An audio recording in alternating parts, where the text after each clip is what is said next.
Good morning, everybody. We have a busy morning, so we want to get started right off the bat. I want to welcome you to Bethel this morning. It's an important day because it's the day that we honor our veterans, but it's also the day of our congregational meeting. So we have a lot going on. As you look at the announcements this morning on the back page, you'll see first off the flowers are to the glory of God and in honor of Dave and I have made it to 49 years. Like I told someone yesterday, we've made it another trip around the sun and we haven't singed our feathers yet, so that's a big deal. The birthdays are listed there, the anniversaries, and the church calendar is on the back of the bulletin as well. Next slide there now. Harvest Party is this Friday evening. This is sponsored by the deacons, and it is a party for not just kids, but for everybody. There's going to be games. There's going to be, of course, food because we're Presbyterian and we can't get together without food, and just a good time of community. You'll see that on your slip inside the bulletin that there's a note at the bottom that says, don't forget to bring a pair of socks. All the socks that we collect are going to be donated to the Salvation Army. I don't know if you ever think about someone who may be homeless, who lives on the street, may not have adequate shelter. When your feet get cold, you're cold. And when your feet get wet, they're wet. And so it's always good to have another pair of socks for someone, in that kind of a situation. And the Salvation Army sees a lot of that from their home on Water Street. So those socks will be given to them. Laura, is there anything else you want me to say about that? Nope.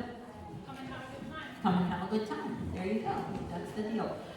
The next thing you'll see on the back of that insert is about our recycling challenge. We have three containers, three big boxes throughout the church. One's near the church lobby, one's in the glory room, and one is downstairs. All of the things listed on the back of that paper are things that can go into those boxes. So you have Walmart bags and bread bags and salt bags and produce bags. The shrink wrap, I think it was Wendy told me this morning she was in the store and they were unwrapping stuff at Walmart, and she said to the kid, "Can I have that shrink wrap?" And he looked at her real funny like, "What?" But she took it, he gave it to her, but all of those things all together go into those boxes, and then we'll be taking them to the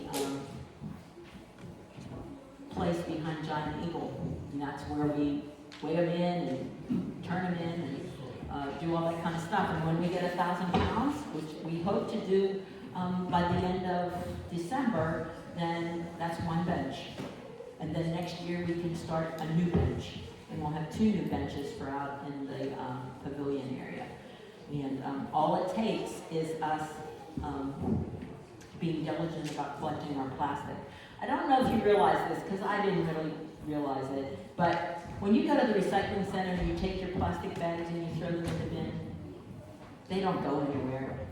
They just go in the landfill, which is really disgusting to me. So we can even take the plastic bags from Walmart. You say, "Oh, take those bags," and they'll say, "Sure, take them." You can take the plastic bags from the recycling center.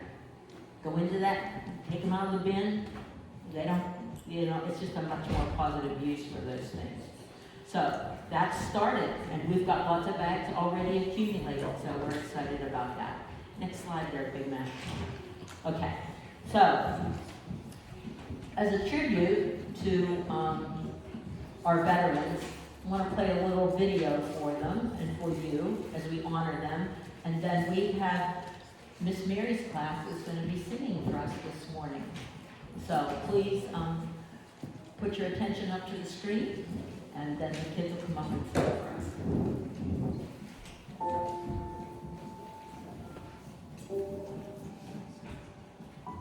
Someday, Liz, I'll go back, said Private First Class Peter Robert Zanetta of the 37th Engineer Combat Battalion and 1st Assault Wave to hit Omaha Beach. I'll go back and I'll see it all again. I'll see the beach, the barricades, and the graves.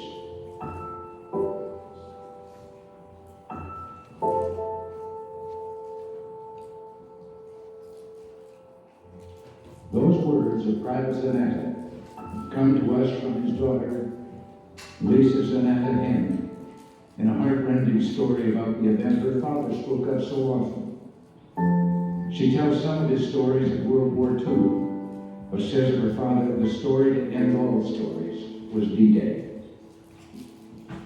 He made me feel the fear of being on that boat waiting to land. I could smell the ocean and feel the seasickness.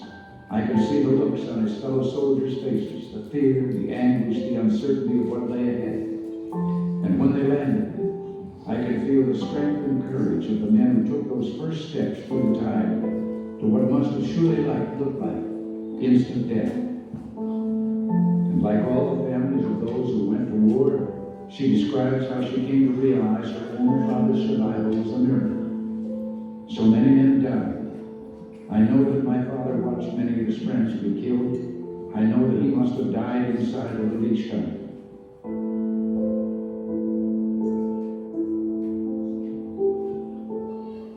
Lisa Zanetta Henn began her story by quoting her father who promised that he would return to Normandy. She ended with a promise to her father who died 8 years ago of cancer. I'm going there, Dad. And I'll see the beaches and the barricades and the monuments. I'll see the graves and I'll put flowers there just like you wanted to do. I'll feel all the things you made me feel through your stories and your eyes.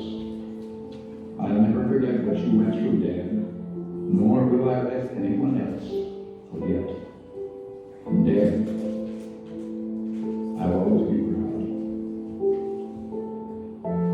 Through the words of his loving daughter, who is here with us today, a D-Day veteran has shown us the meaning of this day far better than any president can.